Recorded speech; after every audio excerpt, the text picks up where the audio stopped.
Welcome, everyone. Welcome to our second part of our four-part lunchtime series on sexuality, presented by Katherine at Elevatus, who I'll introduce you to in a moment. I want to thank you all for being here today, building our community.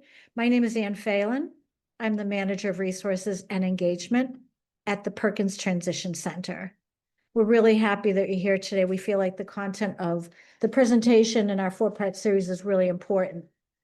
If you would, if you're a parent, would you share your child's age and what state you're in?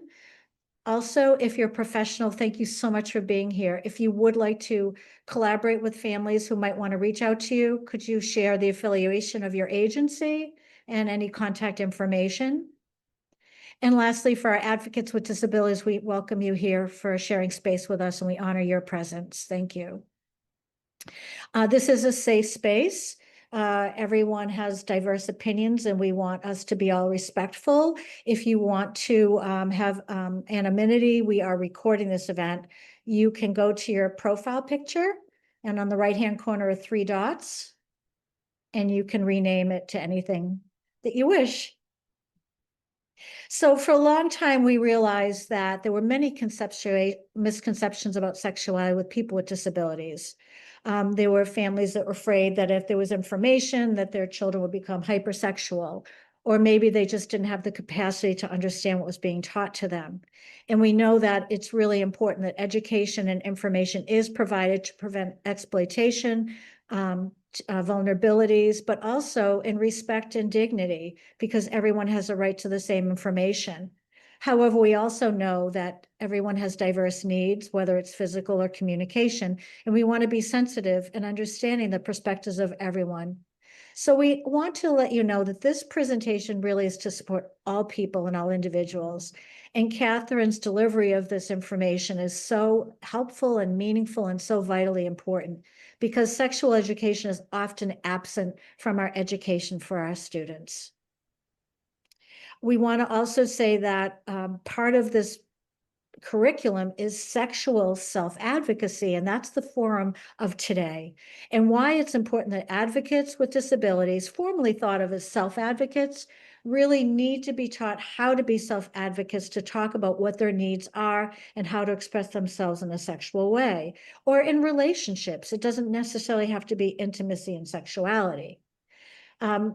I want to also just really welcome Katherine, who is my teacher and my sexual health guru. Everyone should be subscribing to Elevatus trainings, webinars, and newsletters. The newsletters, Katherine, are just such a treasure trove of information. And every time I get one, I'm just digging through it. So thank you for being here today, and I'm going to turn it over to you. Thank you, everyone. Thank you, Anne. It's great to be here again. And I'm not sure how many of you were here last week. Welcome back. And those of you that this is the first one you're attending of this series, welcome. And as Anne said, we're going to talk about sexual self-advocacy. And as you may know, there's a strong self-advocacy movement in the field around speaking up for what's important to you in your life and self-determination and all of those aspects of being a human. And we're going to talk a little bit about how, as parents, you can support sexual self-advocacy. And then I know there's some professionals as well. So how you might, even in your professional role, support somebody with an intellectual or developmental disability around speaking up for what they want in their life, in their relationships.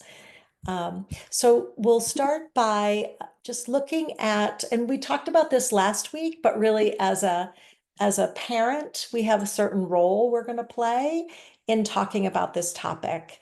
We're going to provide information. We're going to do a lot of listening. We want to model communication because we're talking a lot about speaking up. So we want to model that. We want to offer support. We want to answer questions honestly. And last week we focused more on how can you be someone that people feel comfortable asking questions about this topic too. So we looked at some of those qualities and looked at some tools. And we also always want to respond in a positive way. We talked about how sometimes there's lots of negative messages around this topic, and how can we change that and try to address this important topic and such a big part of many people's lives. We want to address it in a positive way. So we're going to talk about, well, what does sexual self-advocacy mean? Then we're going to look at some tools for being a strong sexual self-advocate, and then ways that you can support people with intellectual and developmental disabilities, whether it's your child or someone you work with professionally. So that's the focus of today. And I'll leave some time at the end in case you have questions not related necessarily to sexual self-advocacy, but I'll also be checking in throughout the hour just to see if anyone has anything, any questions. So when I first started doing this work, I worked with a group of people with disabilities, and I asked them why do they want and need to learn about this topic, and these were their quotes. So we can learn to have healthy relationships, so we aren't lonely, so we're able to make informed choices. So not just able to make choices, but have the information that we need so that we can make choices that are right for us. So we can pick the right person for the toughest part of the relationship, making it last, so we can be safe because we all have desires and needs, and that's okay, so that people know their rights. And at the end of today, we'll talk a little bit about sexual rights, but so we can become sexual self-advocates and not just self-advocates. And so what I wanted to do is think about this term sexual self-advocacy. So if we think about that self-advocacy means taking the initiative to speak up in your everyday life, to improve your situation, to change your story, to help others, to make your own decisions, to speak up for what you want.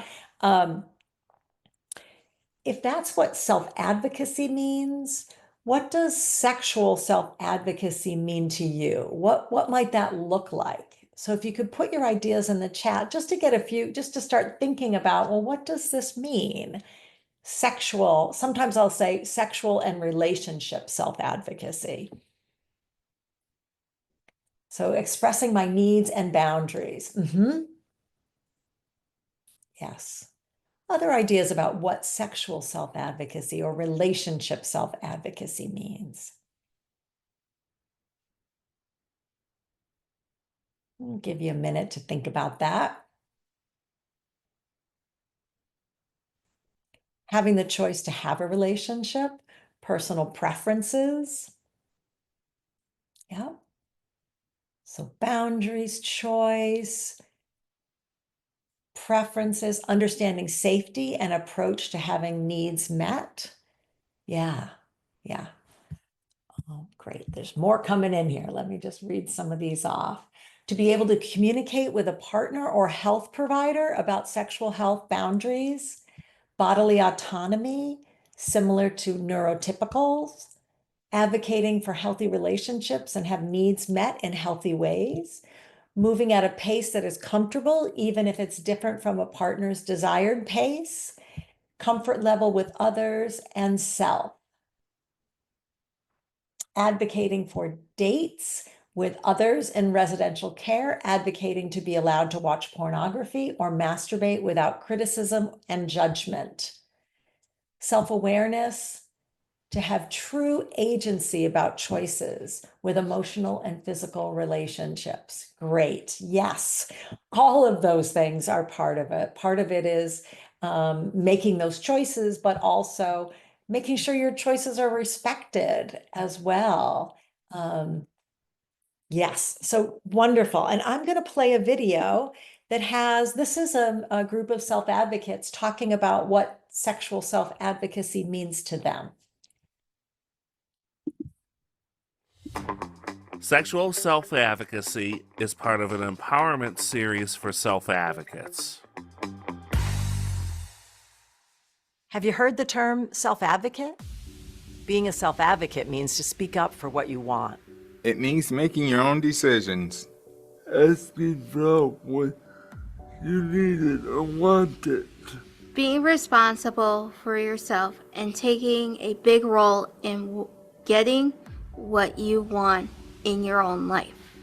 Being a sexual self-advocate is about speaking up for what you want in your life, about how you dress, have relationships, and sexual experiences.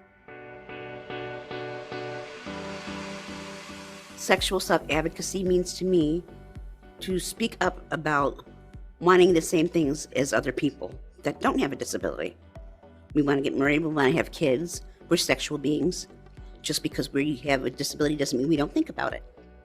Being able to speak my mind and being able to say what I mean and mean what I say when it comes to sexuality. Sexual self-advocacy means if I'm with a significant other, that I want my privacy. You can advocate for your body and your choice. You could say yes, you can say no. If you're not comfortable in a situation that you don't want to get yourself into, you always have the right to say no. Being a sexual self-advocate is asking for support with relationships and sex when you need it. It's telling your parents, friends, and support providers what you want. It also means you get to have some privacy and can decide to not tell people personal things.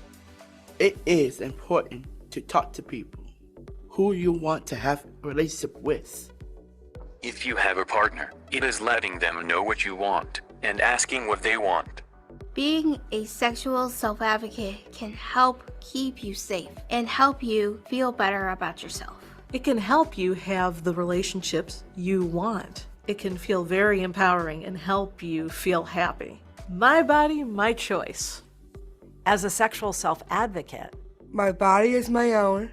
When something doesn't feel right, then it isn't right. good information helps people make choices. I have the right to information that is true and given to me in a way I understand. If we don't have good information, we can't make choices that are right for us. I can speak up for what I want. If we're afraid to tell someone what we want, we may never live the life we want, or we could get hurt along the way. It can be hard to be a sexual self-advocate, but it's worth it. Remember, you get to decide what is okay and not okay with you. It's important to tell others what you want. Sexual self-advocacy is part of an empowerment series for self-advocates, produced by the New York State Office for People with Developmental Disabilities and Elevatus Training in collaboration with the Self-Advocacy Association of New York State and the University of Minnesota's Institute on Community Integration. All right. So thoughts about that video? Any particular messages that you think were important for people with disabilities to hear, whether it's your own child or someone you're working with? What did you hear in that video that you thought was important and powerful? You can put your ideas in the chat. Right to privacy. Yeah, so a lot of also sort of that overlap of rights as well as being a sexual self-advocate is knowing your rights. My body, my choice, privacy, presenting information in an accessible way, self-agency around choice, important for boosting mental health. Sure. Yeah, that kind of feeling empowered, that's a wonderful feeling. If it doesn't feel right, then it isn't right. Yeah. So some really strong messages, and this project I worked on, there's 4 different videos and they're on the resource list that you've been given. The first one is just a general sexuality and disability. And then this one, sexual self-advocacy. And then there's one on sexual feelings and relationships and consent as well. Telling care providers what you want sexually in your life. Yes, that's also talked about as well. So how I like to think about sexual self-advocacy is in 3 parts. First, what are the beliefs or thoughts that someone needs to have to be a strong sexual self-advocate? So we're going to start with that, talking about like what beliefs. So let me just do a quick click here. So a strong sexual self-advocate believes, and we can just put a few in the chat, like what do you think someone that will speak up for themselves, what are they thinking in their brain? What beliefs or thoughts do they have that help them be a strong sexual self-advocate?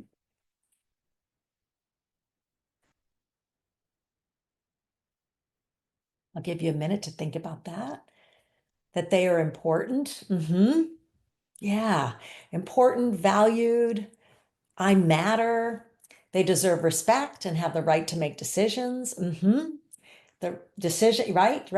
That they have rights. Yes. They deserve a healthy relationship. Yeah, exactly. You know, the opposite would be something like, I should put up with this relationship even though it's unhealthy because no one else will date me. Or you make the decision for me. Let others make decisions. I'm not good at making decisions. So sort of that negative thoughts and self-talk. And so flipping that so that people feel like I have the right and that they feel empowered to make choices that are right for them and they deserve a healthy relationship. They shouldn't be infantilized based on a diagnosis. Yeah. So like I'm an adult or I'm a teenager or yeah, it might be a belief and I want to do things that other teenagers do or other young adults do or yeah. So those would be thoughts and beliefs in someone's mind. So I'm going to hop down here for a second. We'll talk about knowledge and skills. So the first one we're doing is belief. So here's just some other examples, but you touched on a lot of these. It's my body, my mind, my life, and I get to decide what's right for me. It's okay to ask questions about sexuality as well. And I think that's an important one for all of us to believe and think that it's okay to learn about this topic. They're able to have this conversation with someone they trust to help them understand their rights, making decisions for themselves, deserve a relationship just like everyone else. Right. So they have the ability to have this kind of conversation. I can ask questions and learn about this. Learning about sexuality helps me make healthy decisions in my life. Everyone is a sexual being, including me. And a sexual being means that a person has a sexuality. It doesn't mean that they're having sex. It means they have a sexuality. And there are many types of relationships, and I have the right to be in any type of relationship that I choose, and I deserve to have a healthy relationship. And that was one that was listed in there as well. So really, you know, a lot of it starts with what do we believe? And if we teach people what consent means, but they don't believe that they have the right to make their own choices, it doesn't really matter about the knowledge. It won't really do anything. We have to have those beliefs too. So really checking in with people about what they believe and seeing what it would be like to change some of those beliefs. And I usually talk to self-advocates about, you know, we'll have a list of beliefs and we talk about, well, which ones are easy to believe? Which ones are harder to believe and why? And many of those tend to be more around, I'm not attractive or more about that self-image or self-worth are harder for people to believe. So if we can build up some of those positives, that will help people use the information and the skills. So let's go to knowledge. So we talked about beliefs, so knowledge would be next. So what do you think, what's important knowledge for a strong sexual self-advocate to have or know?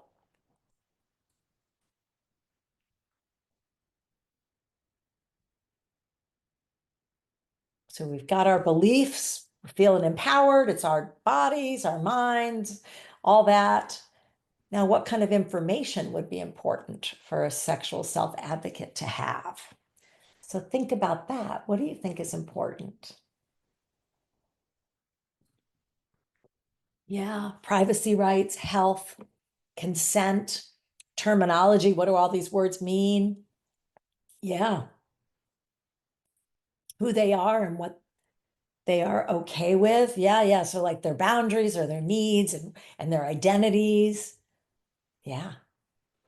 medically accurate information about one's body, how to avoid pregnancy and STIs. Yes. How to meet new people safely. Yeah. Yeah. And sometimes that comes up about meeting people online as well. So how do you do that safely? Yeah. STDs, pregnancy, and how to protect yourself from exploitation. How to spot a predator or grooming. Yeah. So what are some of those red flags? How to handle rejection. Absolutely. There's so many topics that it can feel kind of overwhelming, but great list here. And what I wanted to show you, and this handout was, I added it today. So I'm going to put it in the chat for you.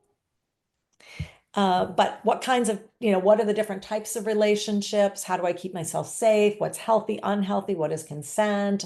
All of those sort of knowledge-based things. But this handout, and I'm going to put it in the chat right now, it's what do I need to learn? And in particular, if somebody is I can't seem to upload it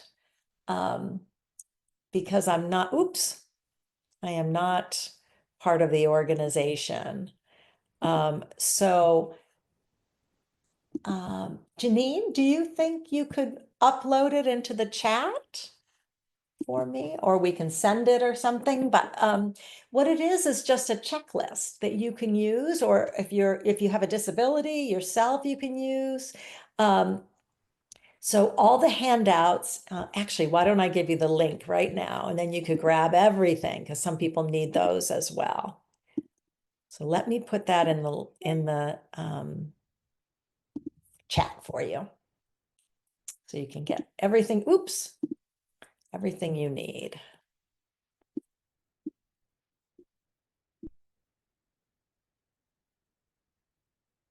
All right, everyone, here you go. There's the link to that. So you should open up and see all those handouts. So the checklist handout is the one that I just added because I realized, we need to add this one. So what you can do, great, and they'll also be on the resource page with the recording as well. But what you can do either as yourself as a self-advocate or a parent talking to your own child or a professional, you can go through some of these and see what people feel like they already know a lot about, what they know some or they don't know anything about. And this can help you sort of figure out, well, where should we go next? Again, because it can be overwhelming. But you could say, so do you feel like you understand all of the body parts and how they work and how to take care of them, the sexual parts? And if someone says yes, they check that off. That sexual feelings are healthy and normal. Do you know about sexual feelings? Yes, some, no. And that can help you sort of figure out what they might need next or what they might want to learn about next as well. So it's a nice tool to use around figuring out knowledge rather than starting at the beginning and talking about it. This can help people sort of figure out where to focus too. So that's the piece on knowledge. And then another handout three handouts in the handout folder. There's one for resources for professionals, resources for parents, and resources for self-advocates. So there's lots of really great resources. And we looked at some of them last time for parents, but check those out because I think you'll find that it's easier to have resources and tools when talking about this topic. But here are a couple of them. The Organization for Autism Research, it's a website, sex ed guide for self-advocates. It's very text heavy, but they also have a podcast. So someone can listen to the different episodes. Also, Elevatus training is here too, where we have lots of free resources on our resource page. So you can look at those. There's also Sex Talk for Self-Advocates, which is a webinar series on many different topics that you could watch or someone could watch. The podcast I mentioned, and then there's lots of videos too from this National Council for Independent Living. There's 10 videos on different topics, and it's self-advocates teaching other advocates about the topics. So those can be really helpful in and learning new things, getting the knowledge. All right. So I just wanted to share a little bit of knowledge, especially when we're talking about sexual self-advocacy. And another piece is really understanding the different styles of communication. And the first style that we want to teach and focus on is speaking up. Then there's also shy. So that's usually not speaking up and being pretty quiet, or being bossy. And some people don't like the word bossy, but pushy maybe might be another way to describe it. But then you can teach these different styles. There's a handout in the forms that talk about, you can read off speaking up, and then you can say, what did you hear about body language? Because that's another piece, right? That how we go about speaking has an impact as well. If we're in somebody's face and pointing, that's feels bossy or aggressive or pushy. But if we're looking at someone and smiling and calm, then that's more around speaking up. So you can look at each style and talk about that. Yes, what I just put in the, all right, so in the chat, I put the link to all of the handouts. So I'll put it in again. So if you click on that, you'll have all the handouts. And as far as self-advocates with Down syndrome, I think a lot of the resources would work for people with Down syndrome, and some of them are available in Spanish as well. Great. So we can talk about the different styles and body language. And then we can show pictures too, and you can use these as well. Like, is this speaking up, shy, bossy? What do you think? And people, say speaking up. She looks calm and happy and talking on the phone. This one here is similar. We talked about body language. What do we see in the body language here? It looks like mad and kind of pushing someone, that might be thought of as bossy or pushy. This one might be shy, not talking, not speaking up, looking down at your shoes, feeling really shy and not being able to say what you need and want. And then there's also some scenarios that you can take a look at and use to practice speaking up. And we can practice communication skills, not in sexual relationships, just general communication skills. And then we can add a piece about being in a relationship and having certain skills as well. So you order French fries with your hamburger, the server brings you onion rings instead. You tell the server that you asked for French fries, not onion rings. What communication style is this? So speaking up.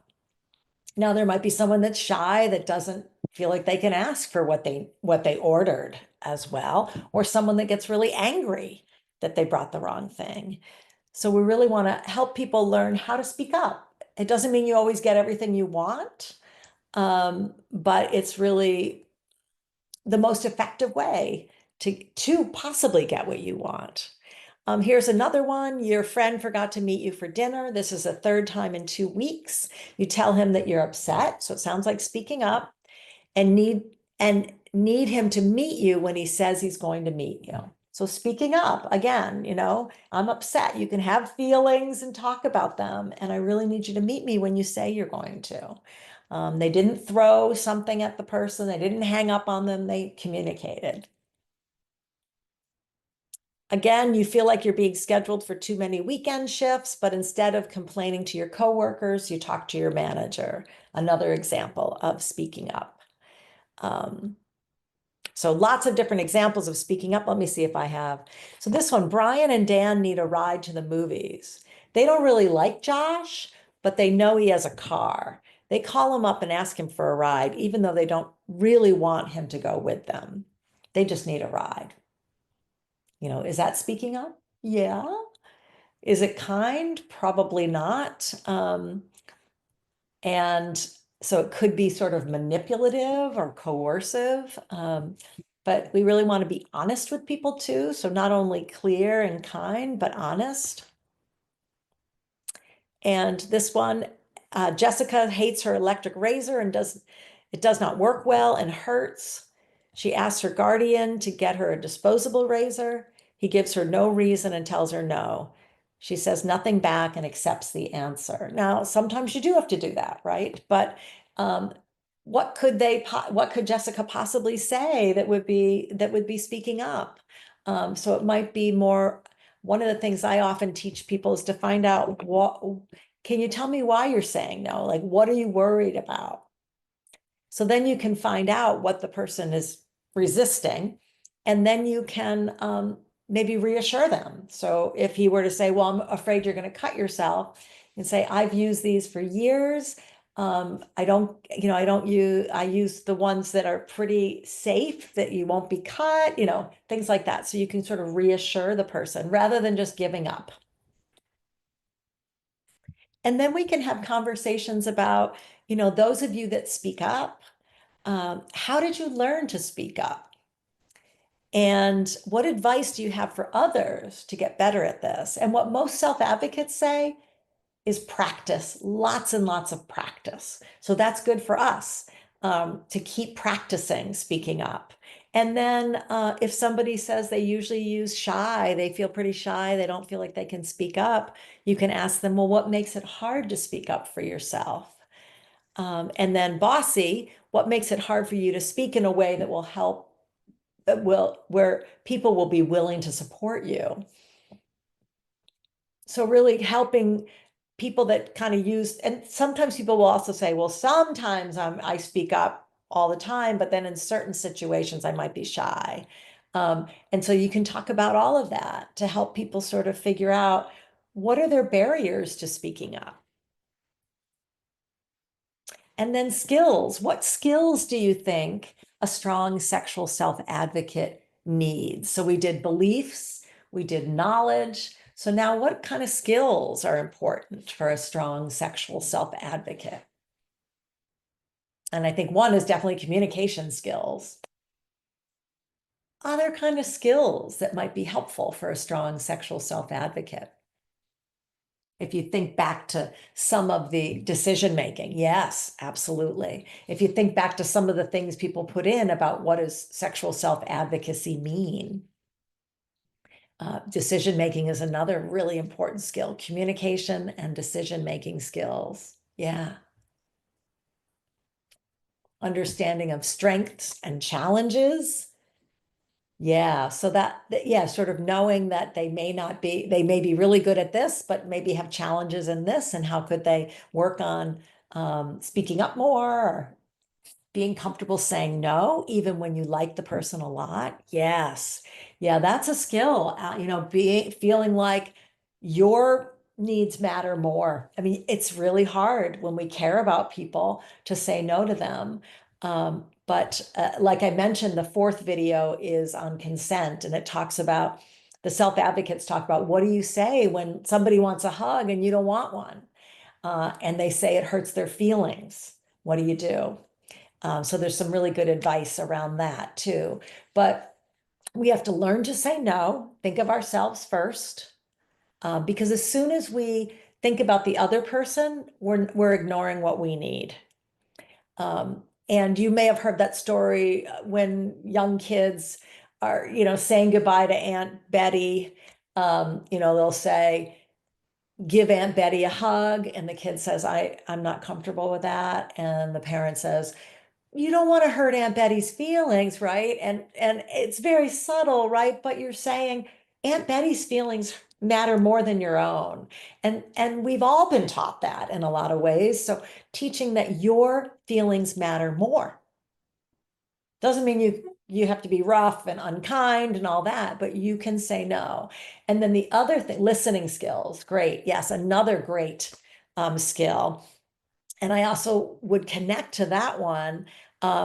Accepting a no is another important skill. So if I get a no from someone and I'm upset, I might do something like yell at them, hit them, not speak to them. That's not accepting a no. Accepting a no says, okay, I understand, right? And if we're sad and hurt, we have to take care of our feelings over here. They don't have to fix our sad feelings. We do. So really kind of owning your responsibility for saying no and accepting no's as well. And if you're feeling sad and hurt and disappointed, how do you take care of yourself? And somebody put in, how to manage rejection. Exactly, because it doesn't feel good. None of us like to be rejected, but it's part of life. And it's a skill being able to say, okay, it just wasn't a good fit. That's what I often will say to people, like, there's nothing wrong with you. If someone says no to you, like you ask them out on a date, it's just not the right fit. So there's someone else out there. All right, so how to speak up. And like I said, practice makes us get better at it. How to advocate for your rights to be in a relationship that you choose. So part of it is advocating with people that support you. And also, how do you speak up in your relationships as well around boundaries and expectations and things? Yeah. Being comfortable saying no, having realistic expectations and being able to accept others' boundaries. Yes. Wonderful. So I often give people with disabilities some tips for talking to professionals or staff, people that work with them. Yes, and learning how to break up. Yes, absolutely. And in the sexuality education curriculum that we have, that Elevatus has, it's got all of these topics that you're talking about and written, and they're cognitively accessible for people with disabilities. But here are just some tips for speaking up around your rights as well. So sit or stand straight, facing the person, look them in the eyes if you can. Some people struggle with eye contact, and that is fine. What a lot of self-advocates have told me they do is they either look at the nose or the mouth, it's easier, or up here beyond the ear, but looking in the person's direction. Or people have even said, sometimes I say, I am listening to you. It's just hard for me to look you in the eyes. So even though my head is down, I am listening. So just sort of explaining that. Using a calm voice. Don't get too close to people, in their face. Be positive even when you disagree. So that scenario around the electric razor versus a regular razor. Stay positive, even if you're disagreeing. Know your rights. And this was brought up as well as part of sexual self-advocacy. You have the right to be in a sexual and/or romantic relationship. Also know your state laws too. So when you're advocating for yourself, and it's your body, your life, your body, and your mind, and you get to decide what's right for you. And there was a sexuality educator, Dave Hingsberger. He's no longer alive, from Canada, but one of his quotes was, if people can't say no to peas or carrots, how can we expect them to say no to sexual things? So teaching all of this early, before people are in sexual relationships. Don't wait for permission to say what you need or want. Stick up for what you want. Say what you want without feeling guilty or feeling like you're a bad person. So those are just some tips for communicating with professionals and parents, but also other peers as well. These are just general communication skills. And then I've got some scenarios that you could use for, working with someone or your own child where you practice. They practice speaking up. You can use some of the scenarios that I showed you before about the onion rings, and they can practice that. But then you can also, practice telling a staff person that you want privacy in your room. So how do you speak up for that? Telling your parents you want to start dating. How do you talk about that? Telling your partner that you really like them and you want to spend more time with them, and telling your partner that you're ready for sex. So lots of different scenarios where people can speak up and get a little bit, you can practice giving a little bit of pushback. And then how do they respond? So it's really kind of about negotiating. So teaching those skills with lots and lots of practice. All right.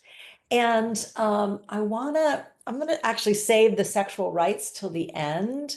But I just wanted to point out the handouts to you all so you know what you're looking at. So this is the communication styles, the definitions. So you can talk about the body language in those, the slides. All these slides are in this PDF of the slides. So then these are the 3 resource lists. And also there's a pamphlet on sexual self-advocacy. What does that mean? So you can print the front and the back together and make a pamphlet out of that. And then what do you need to learn? That one is in there as well.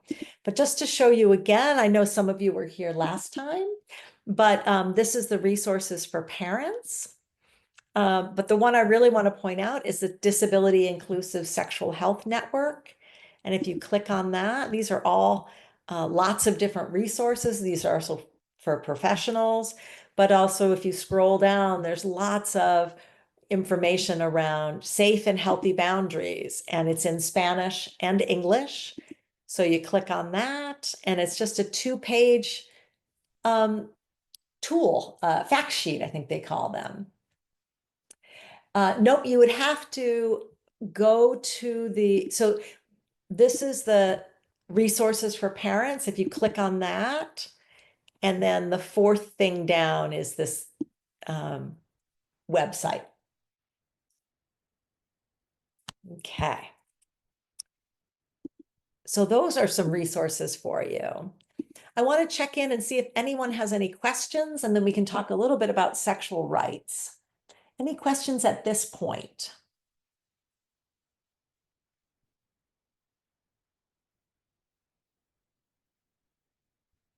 All right, well, if you think of some, please put them in the chat and we'll have some time at the end. So the PDFs, let me just show you one more. Here we go. Let me get the link. And they'll also be on the resource page with the recording of this as well. But here's the link. If you click on that, it's in the chat. Click on that, and then you can download the handouts. Let me just show you how you can do that. So you can right click on, say, this communication styles, you right click and then download them to your computer. All right. So there was a group of self-advocates out in Illinois.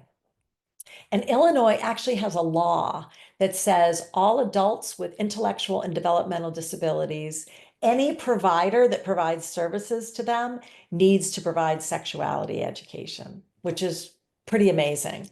And they were part of a committee, these self-advocates, and this committee came up with sexual rights that everyone has. And then the self-advocates put them into more plain language, easy to understand. So here are some of the rights. I have the right to say what happens to and with my body. So similar to what we were just talking about. If you don't feel comfortable hugging Aunt Betty, how would you like to say goodbye to her?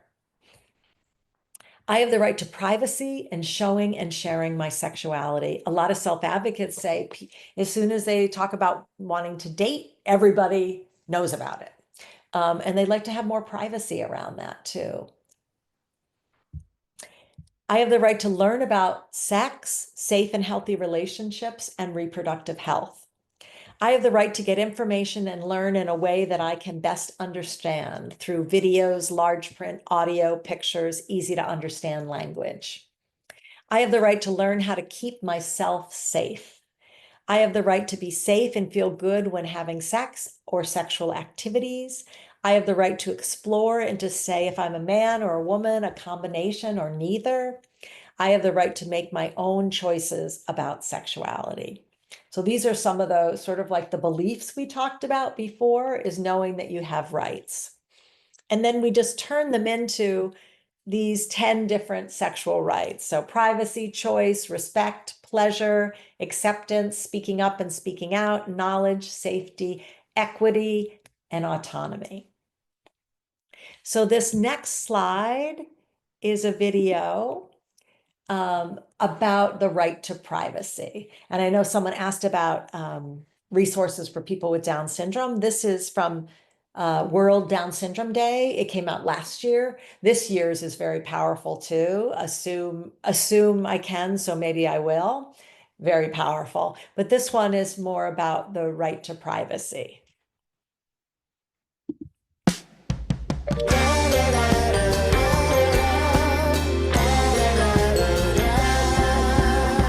Just the two of us. We can make it if we try. Just the two of us. You and I see the crystal raindrops fall, and the beauty of it all. And when the sun comes shining through, just the two of us. We can make it if we try. Just the two of us, you and I.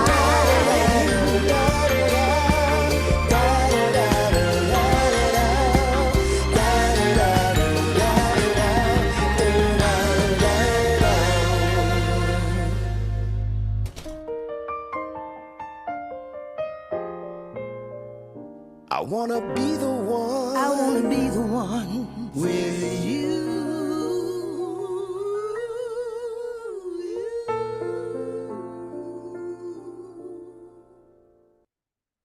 What did you think of that one?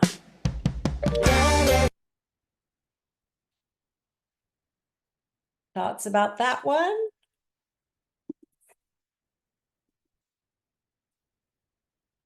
Yeah, humor delivering a great message. Yes.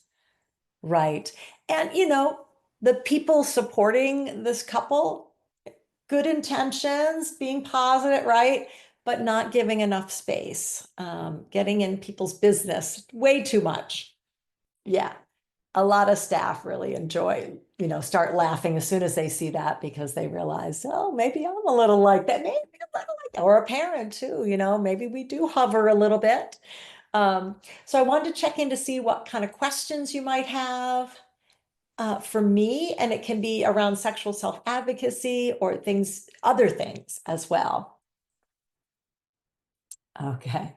Love the video. I think it's sometimes the biggest barrier to supporting people with IDD. Yes, their guardians and supports may not agree that they have the same sexual rights that you listed. Right. And, usually it's fear and anxiety, which is creating the resistance, really worried. And we do know that the sexual abuse rates are very high for this population. So of course people are worried. But yes, how do we, get buy-in from those that support the person, that education is power, education is protection. Yeah, so important. Great. The right to privacy. Any questions for any of you at this point? You've got lots of handouts, and I do have my contact information here. So if you think of something else, afterwards, you need a resource, you're looking for something, please reach out. This is my email. And as Anne mentioned, we also have a email distribution list. So if you want to get on our email list, then we can send you tips and tools and all kinds of things. And there's also our resource page as well. Do we have to fill out the handouts? I don't think so. I don't know if there's if I'm Anne or Janine. No, we don't have any handouts Okay. that have to be filled out. The handouts are for your needs only. Okay. Great. Here's a question. I'm often in the position of having to advocate for my clients who want to have a sexual life, especially around watching pornography with guardians and parents, with my adult clients. Any ideas? Yeah, great question. And other people too. What ideas might you have? Similar to what I mentioned earlier around speaking up for what you want too, is to find out what worries you about your child having a sexual life, or worries you about them watching pornography. So then we can talk about what's underneath the resistance as well. So I often will talk about that. I will also, there on our resource page, we have an article on pornography, and there's lots to talk about around it too. I can see parents maybe don't want their child to look at pornography because no one's having a conversation about it, that it is make believe. It's like a movie. It's not real.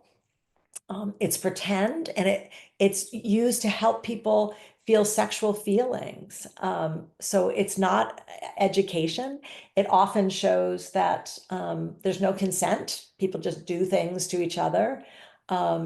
Sometimes protection isn't used, sort of stereotypical messages. So it's important to talk about these things as well, because a lot of people with disabilities say that's where they learned about sexuality is through pornography. And yes, it has its purpose, but we also want to make sure we can have conversations about it. So if a parent's resistant, you could talk about the things that you'll be talking about around pornography. And we know that people with disabilities have gotten in trouble for downloading child pornography. So we want to talk about that you don't want to download child pornography. How can you tell it's a child? And that's a whole other thing to teach. Like, ages are really tricky. So, the more we can give information and support parents and their anxiety, but education is power and protection. And I also talk about sexuality education is sexual abuse prevention. So similar to the boundaries and saying no, that's sexual abuse prevention. Because when I teach these classes, people with disabilities, we do this name tag game. So you put your name tag on your chest so we can see what your name is. And I say, it's your body, you get to decide what's right for you. And then the next week I say, I'm the teacher, move your name tag. And they always move it because somebody an authority figure has told them to do something and they need to comply. And I'm teaching them they can say no to me, but it takes a long time for them to say no to me. And there's certain things you can't say no, right? Like you're in school and it's time to go to lunch and things like that. But in general, about your body and your name tag, you have the right to say no to anybody about your body. Okay, I came in late, but sexual freedom is one thing. The risk of getting pregnant is another. It's hard to trust that will not happen. Right. So that's another worry. So let's talk about contraception then. If it's a heterosexual couple or your son or daughter wants to be in a heterosexual couple, how pregnancy happens and how do you prevent it as well. So a lot of it means education. If somebody wants a sexual life, what are all the important things to learn about? And that checklist might be really helpful too to use. You can see here, you can scan for the newsletter, but I think Anne also put it in the chat.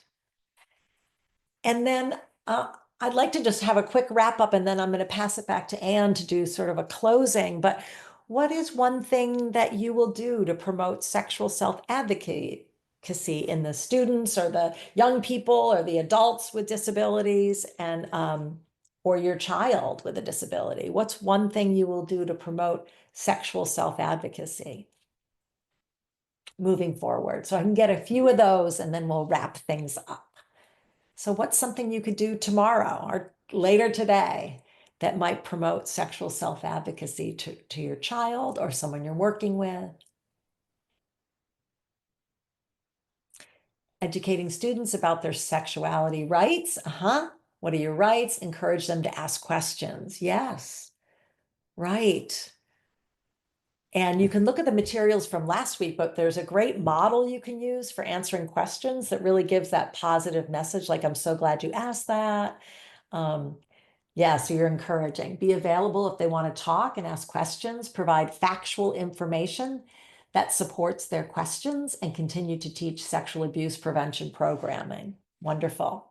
Provide listed resources to families and support professionals. Wonderful.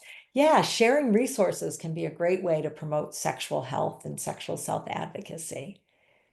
Thank you all. And I'm going to pass it to you now for the last little wrap up.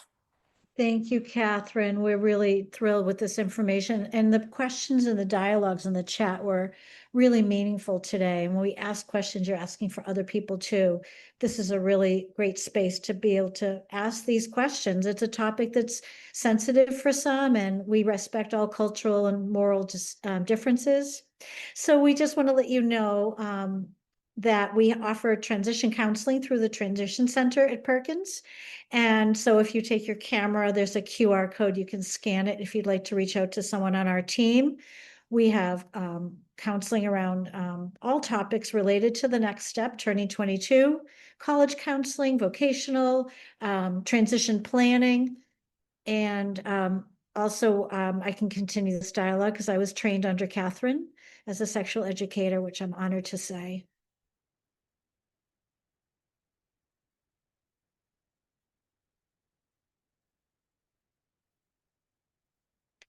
Katherine, we have one more question that I think should be answered. How do I find out what sexual rights are in my state? Right. Yeah, I started to write a message. So this is a lot easier. I think some of the things you want to do is look at the age of consent laws. So that would be an important piece. Any sexuality education laws, like I mentioned, Illinois, the right to provide, you have to provide sexuality education. I think also human rights. Oh, what is it called? I think it's on the resource for professionals, but it's all about LGBTQ and different rights in different states. So there's lots of kinds of things to look at. I mean, I think in general, people have the right to all of those things, unless there's a concern that somebody doesn't have the ability to consent because of their cognitive impairment. And so that's the only real piece. But I think in general, we want to assume everybody has these rights. And if you're concerned about something, that's a different story. And you might need some other kinds of support in that way. But in general, everyone has these rights. The other thing might be is if you have done something that some of your rights have been taken away. Sometimes people, like I mentioned, the child pornography, things like that. So you might lose your right to use online dating apps or something. But oftentimes that's an education issue. And so if somebody learns the education, then they could be able to get that right back as well. So thank you, Katherine. That's yeah. a great answer. Great question. We have a Facebook community we'd love to invite you to. Please take your camera and scan the QR code. I think it's been up for a while. Hopefully you got that. Yes, Brad, excellent. Supported decision-making is really an important legal model to consider. And we do have a webinar on that if people would like information on what supported decision-making is. Our next topic next week is healthy boundaries, types of public and private relationships. I think our disability community, some of our students and children and clients really need support around this. Very implicit direction in education. So really looking forward to it. Feel free to invite colleagues and friends and other people that you think would be open to joining our conversation. And thank you, Katherine. We'll see you all next week, Wednesday at 12 o'clock. Have a great day.